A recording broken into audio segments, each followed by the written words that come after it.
Welcome everybody to our webinar, just for moms. We wanted to do a little get together and let you guys chat. We have two wonderful authors here, one that is currently a Familius author and one that will become a Familius author early next year. We're very excited. So first, Lisa Sugarman. She is a mom, a parenting author, a nationally syndicated humor columnist, and a podcast host, creating content that helps empower parents, but especially moms, by giving them permission to embrace their imperfectness. She's also a survivor of suicide loss, losing her father at 10, and a proud member and ally of the LGBTQIA+ community. Lisa writes the syndicated opinion column, It Is What It Is, and is the author of How to Raise Perfectly Imperfect Kids and Be Okay with It, Untying Parent Anxiety and Life, It Is What It Is, all available everywhere books are sold.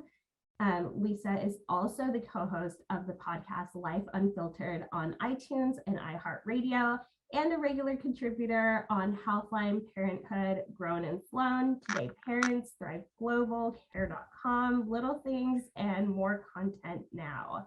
Lisa lives with her husband and two daughters just north of Boston, and she is available online at lisasugarman.com. Maria is an Emmy-winning, award-winning television host, tastemaker, lifestyle expert, social media personality, home cook, soon to be cookbook author with Familius. And she's showing families everywhere that making great food doesn't need to be complicated. Her genuine personality and authentic approach to broadcasting has won over the hearts of many, and her no-nonsense style of cooking has made her recipes and digital series, Real Cooking Live, a hit.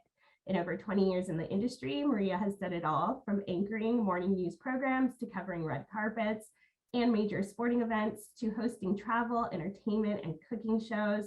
Her television career has given her the opportunity to appear on every major network, travel the world, and work beside some of the best broadcasters in the business. Maria has lived and worked in New York City, Los Angeles, and now is on the North Shore of Boston, where she's putting down roots with her husband, two children, and their dog. So I will let Lisa and Maria take it away. Thanks, guys. Thank you, Ashley. Wow, quite the resumes. We're not doing too bad. I think we're okay. It sounds good when it's on paper. Hi, Lisa Sugarman. Hello, Maria Sansone. We're like so close. What no one knows is that we're literally so close. We could almost reach out and touch each other right now. We really could. So we mentioned that we live on the North Shore of Boston. We truly are neighbors. Like, we live down the street from each other. And we wanted to do this because these are the conversations that Lisa and I have been having offline that we thought, if we put our heads together and sat down with the group, like, I think everyone could benefit from just a little time out as we jump into summer, right? Yeah, absolutely. It's like you're so ramped up, and I'm out of that like school age children place in life, but you're in the thick of it. You're the one with the kids in school. I'm the one whose kids are the teachers in school at this point. So we've got. Tell everybody how old your girls are. Let's set the scene a little bit. Okay, so Libby, who's actually babysat for you. Yeah. Libby, my youngest is 22, and my oldest, Riley, will be 25 in 2 weeks. And yours, so very different phase. Yes. Yeah. So my oldest, Grace, will just be wrapping up second grade next week, and my son will be 5 in August. So we are at that crossroads of, okay, school is ending. What do we do now? I know for a lot of parents, you're going to either be stuck with the kids at home and trying to figure out what to do, or if there's working parents out there like myself, we're in that juggle right now of like, okay, we need like 4 calendars to figure out who's going to camp when. And then also, life loves to throw a curveball. So my daughter just broke her arm for the second time this school year. So we had to do the quick pivot. Well, okay, we shouldn't be doing swimming camp because there will be no swimming.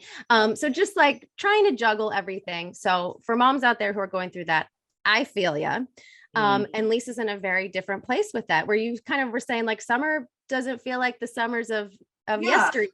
It doesn't. It's so different for me. I mean, we still have our girls at home. I mean, thank you, COVID. They're still here, saving money, working hard. And, you know, they are the ones who are teaching. So we still do have our kids at home, but it's like they live their own lives. But I'm still like, I'm still cooking dinner every night for everyone. And I think my real reason for wanting to do this webinar was just to hear what you have to say about cooking and making it less stressful, because my parents are arriving from Florida and I'm actually taking care of my parents this summer because they're coming to Boston and I'm picking them up this afternoon. So I will have a whole world of people to cook for and take care of this summer.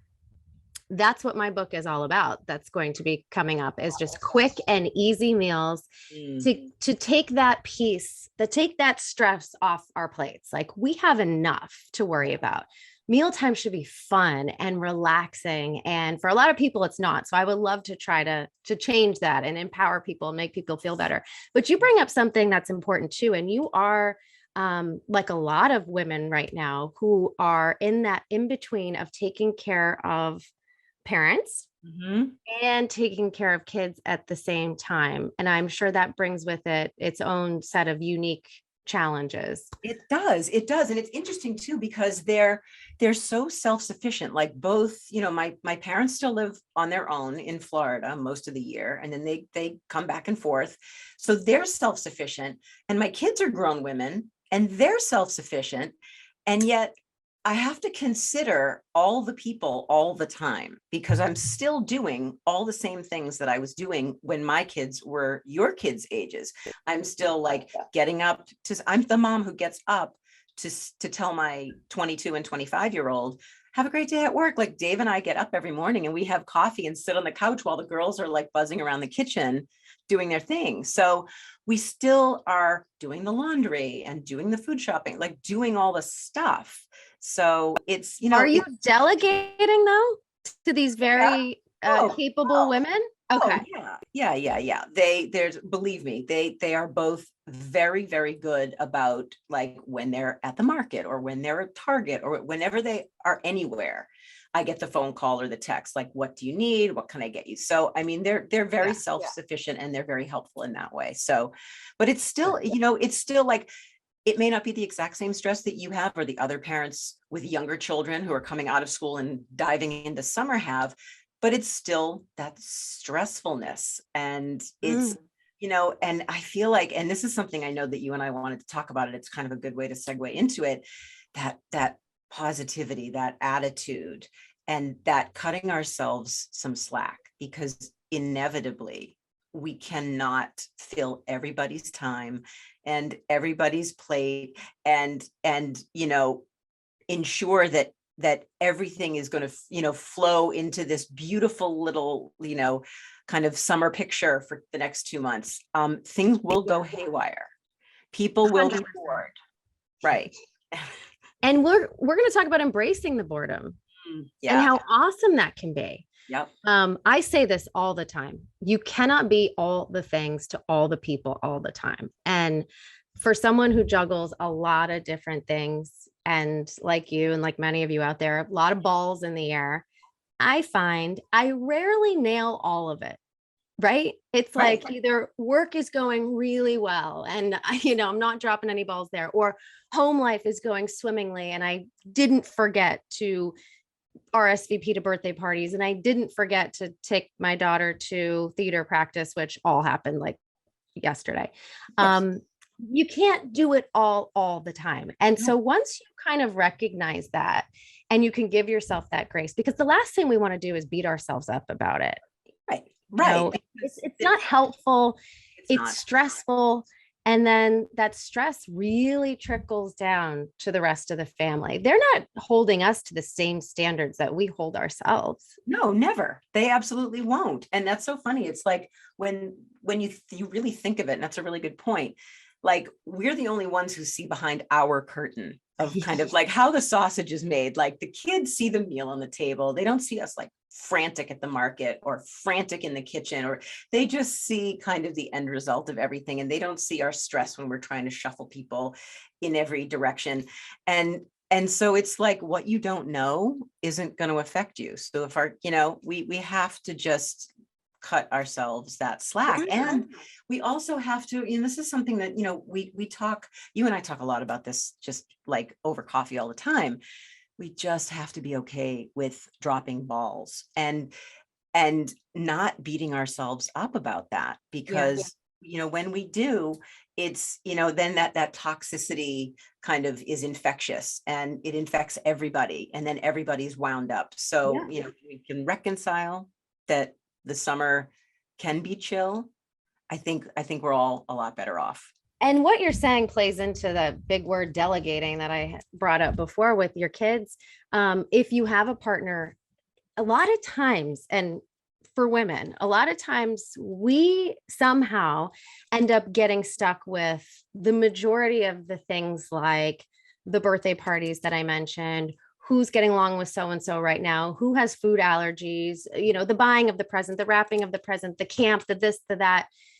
And we just take it all on and assume that responsibility. But if we could be a little more, it's kind of like look at it from the outside and kind of make a plan and sit down. And if you can delegate it to an older sibling or to your partner, then do that.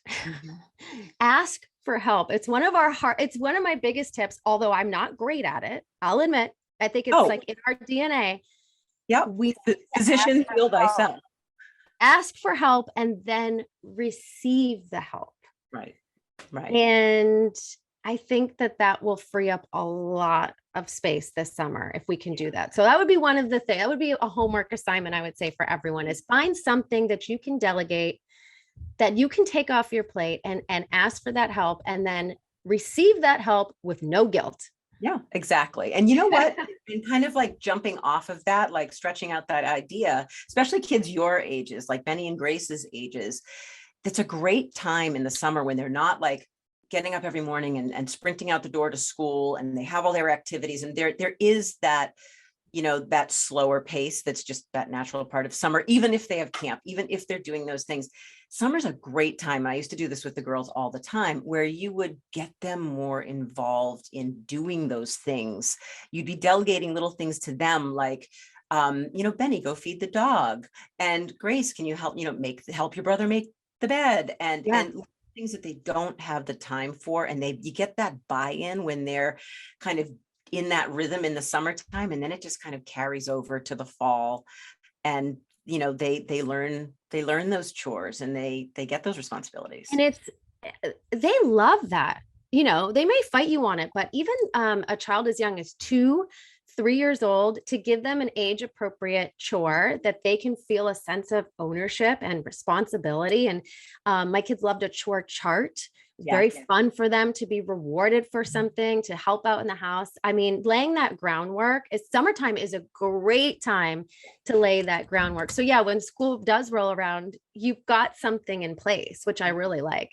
But I love that we're doing this time of year, because well, we wanted to do this for Mother's Day, but then Lisa and I both got COVID, and we're like really down for the count. Yeah, it hit us.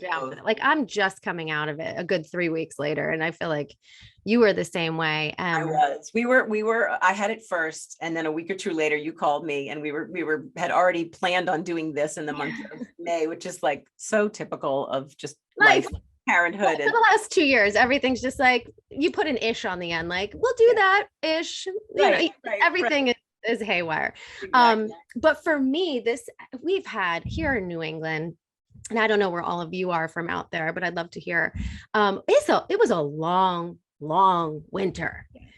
It really just felt long. So it just started getting nice here. And I just don't want the summer to get away from me. I don't want to all of a sudden it be August 20th and say, God, I wanted to do all these things, and I wanted to have family moments, and I wanted to do this, and I wanted to do that. So the value of just taking a breather at this moment and kind of like looking ahead to what do you want for your summer? What do you want for your family? And one of the things I think we would both recommend is some self-care for you, and not just planning on it or thinking about it, but actually not just penciling it in, but penning it into your calendar. Yeah. How are you going to make yourself a priority this summer and get out of the summer what you wanted to? You got to make a plan. Yeah. Well, and that's, and it's funny that you say that, because I think about this, as the mom who is putting the partner or the spouse in front of myself and the kids in front. And in my case, having two parents that are coming, everybody in front of what I might need.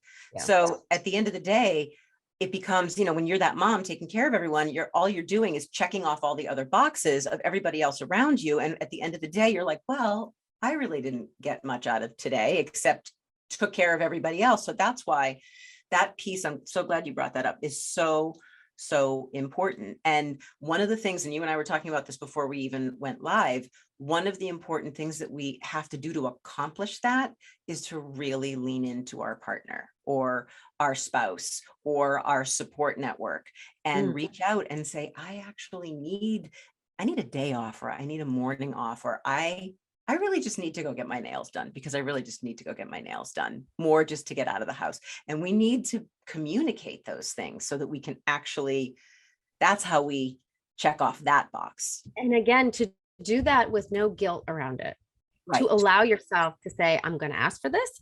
I'm going to put it in the calendar, and I'm not going to feel guilty about that. This is, you can't run on an empty tank. You can't help anybody else out and burnout is real, by the way. It is a real thing that happens. And sometimes we don't even know it's happening until it's there, or you're coming out of it and you're like, I was telling Lisa, I've just been running and burning it at both ends. I have a cookbook that's coming out, and I don't know if you know much about writing cookbooks out there, but it's a lot, so you're like cooking and testing and writing and all this stuff. So as fun as it's been, it's a lot of homework, and I have a full-time job and got the family and everything. So I was telling Lisa, I was recently on a trip in New York this past week, and very high pressure situation.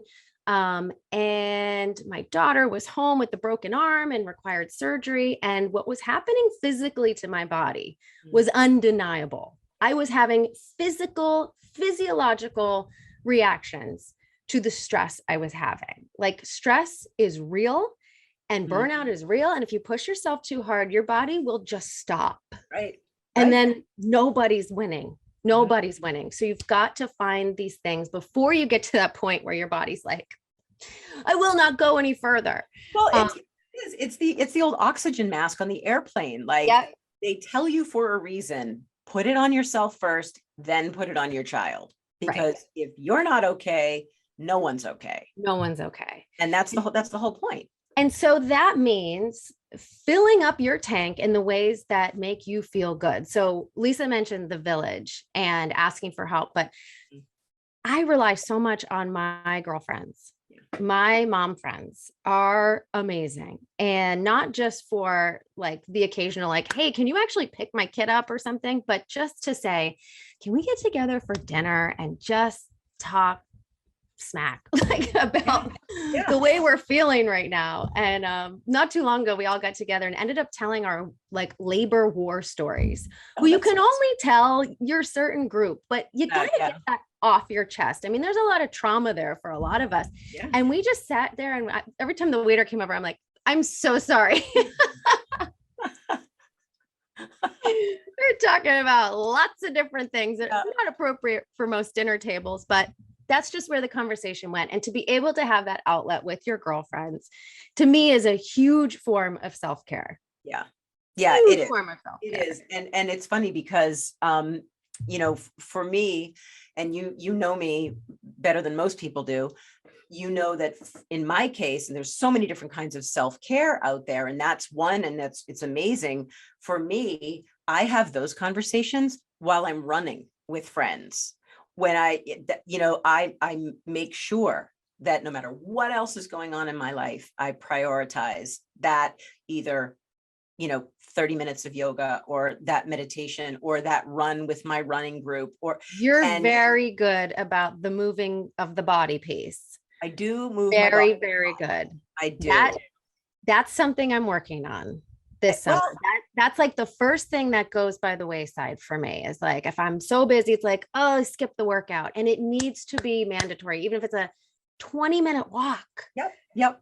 Because we all know as human beings, and then we all know as moms, what our thing is. Like, you have a certain thing and it might be very different than my certain thing. Like, I've got to do that thing every day or I'm just not right. I'm just not, my day's not teed up. I don't feel good in my own head. And whatever that thing is, that's what we're talking about, is identifying that and use the summer to just restart all of that. Because you get to the end of the year and you're just like hanging on by like your nails at like I remember it was not long ago that I had kids in school. And the fact is, it doesn't matter like how long ago that was. You remember, you were like hanging on by a thread by the end of the year. And the most important thing to do is like make that transition from that hectic, crazy, insane, every minute of every day is to like, okay, chill. All right. This brings up my next task for everybody out there. So one of them was to ask for help. So we're going to ask for help soon. This week or something. Today. But one of the other things is, remember the old slogan, this might date me, but I think it was like the 80s, just say no. It was for drugs. Just say no. Just say no. Our job, ladies, we are going to find something to say an unapologetic no to. Yes. Whether it's a pool party or an end of the year this, or can you help out with that? Or can you take on one more thing at work? No, I can't. I am really glad that you said this. And this is something you and I didn't even talk about beforehand. I'm so glad that you said this, because a very dear mutual friend of both of ours, Deb Gansenberg, who is the contributor on my most recent book, How to Raise Perfectly Imperfect Kids and Be Okay with It. So Deb is a licensed psychotherapist here in the Boston area, and she and I wrote this book together, and she's a good friend of yours too. And that is the thing that Deb says constantly. And I like recall that as often as I can. When you say yes to someone else, she always says, you're saying no to yourself. Ooh, I'm writing that down. Right? It's really, really powerful. And I actually did that the other day in a situation where I would never have normally done that. Because I don't like know how to say no. I never say no, and neither do you. But it was for a half a second, there was a little bit of guilt. And then I was like, no. It's okay. Like, I am allowed. See, we forget that we are allowed to need to do things, to want to do things, to have to do things. And I was like, no, I'm not going to make that third trip into Boston today, or whatever it was, to do the thing for the person that I didn't need to do. And I said no. And it was amazing. And now all I want to do is say no. And what I've learned is, it's like a muscle that we haven't really worked for many of us. So you've got to practice, and it's kind of fun to practice. Mm-hmm. And I think this all comes under like the boundaries umbrella too, of you've got to give yourself some boundaries, and you've got to know when enough is enough, and you've got to practice saying that. And it will come easier. It will come easier to say no to some of the things. I find it's easier in certain areas. And then it's harder in others. It depends on the groups and whether we're talking work or opportunities or school stuff or kid stuff. It's very hard. But RSVPing no feels great sometimes. It really does. Yeah. And you know what else? And this is actually kind of, I think, a good segue over to talking about something else that is, I think, really kind of always on everybody's minds, but especially in the summertime. Like, I actually said no to like cooking the big dinner that I usually cook. I cook every night, almost every night. We'll go out on the weekends, but I typically always cook. And I was so dog tired from I don't know what. And I just let my grown family fend for themselves. And it was amazing to me that I almost want to just like have 2 or 3 nights a week where I don't cook. But I know that one of the things that we wanted to offer parents, and this is like, you've given people 2 tasks. I'm going to throw a third thing in there, is to find a way to make cooking for your family, which never stops. It's like laundry. Make that a little easier. Do you have, I know you just wrote a book, so I know you have got things to offer. Yeah. Well, it's funny you say that about the family, because it brought up a memory. When I was a kid, my parents would say, tonight we're scrounging. And it would be, that just means you fend for yourself, you find what you find, you maybe have a bowl of cereal. It could end up being fun, you know, you can throw something together. It's like a quick fire challenge for the whole family to put something together. Some of the things that I've learned, I love to cook. And for me, it is the time of the day where I turn off my work, Maria, and I transition into home. It's almost like, I've heard some people say they come home and they light a candle, or it's that moment where they have their glass of wine, or they take a bath. For me, it starts the moment I get home. I put the music on, pour a little like sparkling water, wine, whatever it may be. And like, I start the process of just like, to me, it's very relaxing. I know the cooking isn't relaxing for everybody. I wish it was. But for me, it's a very relaxing place. The book I've written, I wish I could just share every single recipe with you guys right now, because the whole gist is that these recipes can be made on weeknights when your hair is on fire and you've had that day where you went back and forth to Boston 3 times and you're done and you want to say to your kids, you're having cereal tonight. But I've got recipes that can be done in 20, 30 minutes, in some cases, way less.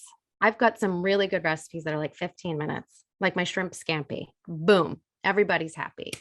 I will say the biggest thing, and my recipes are for literally, you could stop at home at the market, get the food. And this is what I do. So I can tell you it does work. But if you can, just like we were saying with the summer, if you can on a Saturday or Sunday, when you have a minute, think about your week, to get your favorite cookbook out, your favorite blogger. Hopefully it'll be my book one day. And you, of course it's going to be you thumb through it and you go, okay, this week, you know what we're going to do? We are going to do meatloaf on Monday. We're going to do a Taco Tuesday. Wednesday, we're going to mix it up. We're going to order pizza. Thursday, we're going to, make that super easy shrimp scampi because I've got to work. And then Friday, I think we're going to go out to dinner. And all of a sudden, you've got this weight lifted, and you can even maybe do your grocery shopping earlier. I mean, that's like in a perfect world. I'm not so great at that, but in a perfect world, you get a little planning, you get that done. Because I don't know if you guys realize this, but decision-making is very taxing on our brains. So this is why like Steve Jobs and some of these uber smart people wore the same thing every day. They took that guesswork out, even deciding what you're going to wear every day. Decision-making is taxing and tiring. So if you've already decided on Sunday that Tuesday's Taco Tuesday, and you've already got the recipe, you've got it all figured out and you've prepped, that's one decision you don't have to make. Yeah. And your day is easier. So my advice would be find recipes you love from an author you love.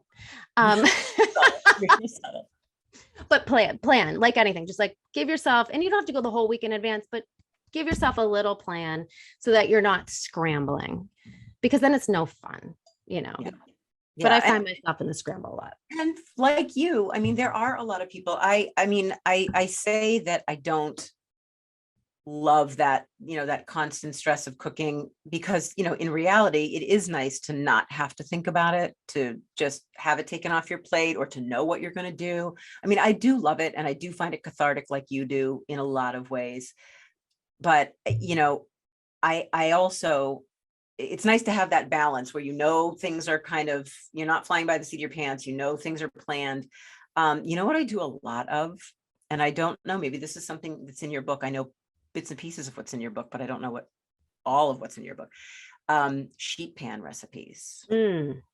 I do a lot of every single thing you're making goes on a sheet pan. I double it so that everyone has leftovers for lunch, and in it goes, and I don't think about it. So we love a leftover. We're also big soup fans around here. So making a couple of batches of soup, and you can freeze it, and you can, we love our New England clam chowder. It's my daughter's favorite. So doing that, we love sheet pan. One of the things that's like my go-to when I just can't think, like chicken sausage, which is already cooked. Sausage and peppers. I grew up on sausage and peppers, but chicken sausage, if you buy that, it's already cooked. So all you're doing is really warming it. And then you throw in peppers, onions, and you let it saute and simmer for as long as you've got 15 minutes, 20 minutes, whatever. And then you can put it over rice. You could put over pasta. You could throw it in a hoagie roll with like some provolone cheese on top and a little sauce, and you've got yourself like a street sandwich, like you're at a street fair. So we do that a lot. There's so many of those like quickies, and that's what the whole book is, really, just sharing my greatest hits. Yeah, I love it. And the other thing too, like kind of bringing it back around to how we make the most out of summer and how we keep it, we don't let it get away from us, and we kind of get everything we can out of it, is involving our kids in that process, because they're not dealing with homework, and they're not dealing with their after school sports, and they're not, gone for 6-7 hours a day. Like you in particular, I know that you have the kids in the kitchen with you all the time, and they're helping all the time. Yeah, helping. Yeah, I know. Sometimes I'm like, scram, kids, scram. Right. But yeah, I think if there's one more piece of homework that we can think about, as far as dinner, take the control back. Instead of it being like, we know it's coming. We know it's coming every day. So instead of it being like, oh my God, what are we gonna take the control back, take the ownership back, and be like, I got this. Yeah, I got this. It's on my terms. And this is what we're doing. And whether that's ordering pizza, just having that plan in place. Because we never want to feel, a feeling that I host a podcast called Mom to Mom. And so there's certain things, for the last 2.5 years, and there's certain things that come up all the time. One is self-care. Yep. The other thing that we talk about that I feel like every woman I've ever had on the show says is this feeling of overwhelm. And I don't think I ever knew what overwhelming really felt like until I had 2 kids. Like just that, like, oh my gosh, there's a piano on my chest at all times. Yeah. So let's not let dinner get away from us. Let's see it coming, take control of it, take it by the whats, and not make that a source of stress. Yeah. And I think that whole idea, as I know that we're probably going to wrap up in a minute or two, that whole idea of taking control extends right out to our summer too. Take control, because it can be really intimidating if you maybe you have children who aren't signed up for camp yet, or don't really have like that typical structure. It's okay. And I know we talked about this for a split second when we first started chatting, but it's worth mentioning again, like, let your kids be bored. I used to do that all the time. You have a yard or a neighborhood or a nearby park, or maybe you're lucky enough to have a beach or the woods. Like, let your kids figure it out. Let them be bored. Let them have that downtime, because that's where they're going to find their creativity. And it also takes you off the hook. Like, if you're like, look, buddy, you have this great big outdoor playland, or this basement, or this family room, like, let them go, let them free range and figure that out. And it's great for them, and it's great for you. And what a gift that you will give your child as they grow up to be human adults. If they can learn how to entertain themselves. I can honestly tell you, I have never been bored a second of my life. Same. Because as a kid, I had parents and grandparents who were very old school who said, I don't want to hear you're bored. I don't want to hear you're bored. If you're bored, you clean. If you're bored, right. So go out. I learned very young, like, don't ever say I'm bored. Like, go out and play. And I made my own fun, and I was an only child for a long time. My brother's 12 years younger than me. So I found my own way. And as an adult, it made me for a very well-adjusted adult. So let the kids be bored, find their creativity. I am a huge proponent of that. But it's the greatest gift you can give them. So I don't overschedule, just chill. Yeah. Chill. Jill, that's if there was ever like a parting message for this, this webinar, it's like, you got this, moms. Don't put pressure on yourselves. Take care of not just your whole family, take care of you. Prioritize that. And, and also like use that power of positivity and remember that you're in control of your attitude and you get to decide how things impact you. It's exactly what Maria said about like, you can freak out every night at dinner time, or you can be like, I'm okay, we're going to do this. And if we're all eating cereal or we're all having eggs, then so be it. No one's going hungry. Right? Yep. I love that. I love it. You got this, mama. That's awesome. So before we wrap up, I wanted to give you guys a chance to let our viewers, our listeners know, where can they find you if they want to learn more about what you guys do and your platforms? Yeah, sure. Well, obviously you can find me at familias.com.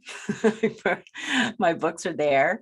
You can go to lisasugarman.com. That's kind of like the clearinghouse for everything I do. I'm the Lisa Sugarman on Facebook, and Lisa_Sugarman on Instagram. Books are everywhere. Go to iTunes, listen to Life Unfiltered. I'm all over the place. Cool. And I'd say the easiest place to find me is at Maria Sansone on Instagram. That's kind of the portal to all the things. My book that we were talking about comes out next spring. So really in kind of the fun phase now of shooting photographs and doing all that cool stuff. So it's been so much fun. You can find my podcast. It's called Mom to Mom, MOM2 Mom with Maria Sansone at iTunes. And we have a lot of conversations like this as well. If you're in the New England area, you can see me on TV.